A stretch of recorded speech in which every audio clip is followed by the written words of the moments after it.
నమస్తే, welcome to are Telugu. పదవిలో ఉన్నప్పుడు రాజకీయ నాయకులు అధికారం మా చేతిలో ఉంది కదా అని ప్రజల డబ్బును దొబ్బి తింటే ప్రజలు పన్నులు కట్టడానికి వచ్చినటువంటి డబ్బులతోని కొన్ని పథకాలు ప్రవేశపెట్టి దానికి కొన్ని నిధులు కేటాయించి మళ్ళీ అదే పథకాన్ని అదే ప్రజలకు వాళ్ళ వరకు వెళ్ళేసరికి వాళ్ళ నుంచి మళ్ళీ లంచంగా కొంత డబ్బును తీసుకోవడం. దీనికి లంచం అనే పేరు కాకుండా కట్ మనీ అనే ఒక పేరు పెట్టి వాళ్ళ రక్తాన్ని పీల్చినట్టుగా మళ్ళీ పేద ప్రజల నుంచి డబ్బులు కాజేసినటువంటి రాజకీయ నాయకుల పరిస్థితి ప్రస్తుతం ఎట్లా ఉందో మనం ఇలాంటి విజువల్స్ చూసి తెలుసుకోవచ్చు. పరిస్థితి ఎట్లుందంటే మనం చాలా సినిమాల్లో చూస్తాం. ఎవడన్నా కాంట్రాక్టరు ఒక బిల్డింగ్ కట్టేటప్పుడు అక్కడికి వెళ్ళి ఒక ఆయుధము ఏదో అక్కడ పెట్టి నాకు పర్సంటేజ్ కావాలి, 100 కోట్ల బిల్డింగ్ కడితే 1 కోటి రూపాయల 2 కోట్ల రూపాయలు మాకు ఇవ్వాలని ఎట్లయితే రౌడీలు గుండాలు డిమాండ్ చేస్తారో అదేవిధంగా వెస్ట్ బెంగాల్లో ఉన్నటువంటి టీఎంసీ నాయకులు 15 సంవత్సరాలు పాలన చేతిలో ఉంది కాబట్టి వీళ్ళు విచ్చలవిడితనంగా చెలరేగిపోయారు. ఇల్లు కడితే ఒక రేటు, రిజిస్ట్రేషన్కి ఒక రేటు, పింఛన్కి ఒక రేటు, ప్రతి పథకానికి ఒక రేటు పెట్టి దానికి ఈ పథకం మీకు రావాలంటే ఇంత డబ్బు కట్టాలని చెప్పి కట్మనే పేరుతో డబ్బులు వసూలు చేశారు. ఇప్పుడు 15 సంవత్సరాల తర్వాత అక్కడ ప్రభుత్వం మారిపోయింది. ప్రజాగ్రహం అనేది చాలా విపరీతంగా పెరిగిపోయింది.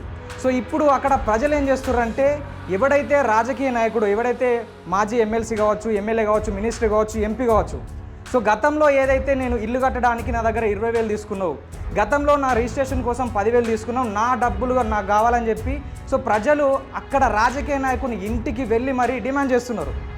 డైరెక్ట్ వాని ఇంటికి వెళ్ళి ధర్నా చేయడం జరుగుతుంది.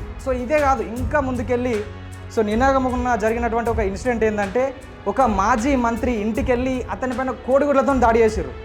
ఇతను చేసిన ఘనకార్యం ఏంటంటే ఎప్పుడైతే వరదలు వచ్చినప్పుడు వరద బాధితుల కోసం ఏదైతే బియ్యం కావచ్చు, వనరులు కావచ్చు, సౌకర్యాలు కల్పిస్తారో అలాంటి వాటిని కూడా ఇతను వాళ్ళ ఇంటికి వెళ్ళి పెద్ద ఎత్తున స్టోర్ చేసుకున్నాడు. ఆఖరికి వరద బాధితుల కోసం వచ్చినటువంటి సాయాన్ని కూడా వదిలిపెట్టలేదు. అక్కడికి వెళ్ళి ఆ గొడవకి వెళ్ళి అవి మొత్తం బయటకు వేస్తూ ఇతని మీద కోడిగుడ్లు కొట్టి మరీ దాడి చేస్తే పోలీసులు, అక్కడ స్థానికంగా ఉన్న పోలీసులు వచ్చి మొత్తం మీద కేసు నమోదు చేసి ఇతన్ని తీసుకుపోయారు.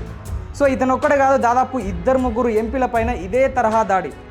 దీంతో పాటు ఇంకా ఏం చేస్తారంటే ప్రజలు మొత్తం మీద ఆ రాజకీయ నాయకుడు ఇక ప్రజలు భరించలేని సిచ్యువేషన్కి వెళ్ళి దాదాపు ఒక 100-200 మంది ఆ రాజకీయ నాయకుని ఇంటికి వెళ్ళి ఒకరికైతే గుండు కొట్టేసేసారు. ఆ గుండు అంటే మామూలుగా అక్కడింత ఇక్కడింత కొరిగి మరి ఇవన్నీ రోడ్డు మీద ఊరేగింపు చేస్తారు.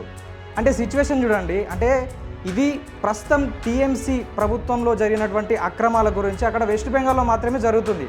కానీ ఇలాంటి తెగింపు ప్రజల్లో ప్రతి రాష్ట్రంలో రావాల్సిన అవసరం ఎంతైనా ఉంది. ఇప్పుడు రాజకీయ నాయకులు ఏం చేస్తారంటే ఎలక్షన్ కమిషన్ దగ్గరికి వెళ్ళి నామినేషన్ వేసేటప్పుడు ఒక అఫిడవిట్ ఇస్తారు. నా ఆస్తి ఇంత, నా దగ్గర ఉన్నటువంటి డబ్బులకి ఇంత అని చెప్పేసి ఒక అఫిడవిట్ ఇస్తారు. అదే ఎలక్షన్ కమిషను ఈ పదవీ కాలం అయిపోయిన తర్వాత 5 సంవత్సరాల తర్వాతనో 10 సంవత్సరాల తర్వాతనో ఎలక్షన్ కమిషన్కు ఒక అధికారం ఇవ్వాలి.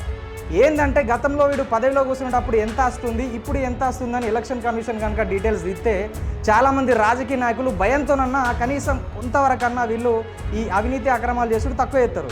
ఇలాంటి రాజకీయ నాయకులు అధికారంలో ఉన్నప్పుడు వీళ్ళ పంటే ఒక 10 మంది బాడీ గార్డ్స్ని పెట్టుకోవడం, పెద్ద కంచె వేసుకొని వీళ్ళ అధికార దుర్వినియోగం చేస్తూ అవసరమైతే పోలీసులను మీదికి పంపే ప్రయత్నం చేస్తారు. అలాంటి టైంలో ప్రజలు ఏం చేయలేరు కాబట్టి కనీసం పదవి నుంచి దిగిపోయిన తర్వాత ఇప్పుడైనా అక్కడ ఉన్నటువంటి నాయకులకు బుద్ధి చెప్పే ప్రయత్నం చేస్తారు వెస్ట్ బెంగాల్లో ఉన్నటువంటి ప్రజలు. మరి ఇలాంటి తరహా ఘటనలు, ఇలాంటి ప్రజల్లో చైతన్యం అనేది ప్రతి రాష్ట్రానికి రావాలని చాలామంది అయితే కోరుకుంటున్నారు. మీరేమంటారు మరి వెస్ట్ బెంగాల్లో జరిగినటువంటి ఇన్సిడెంట్ల గురించి?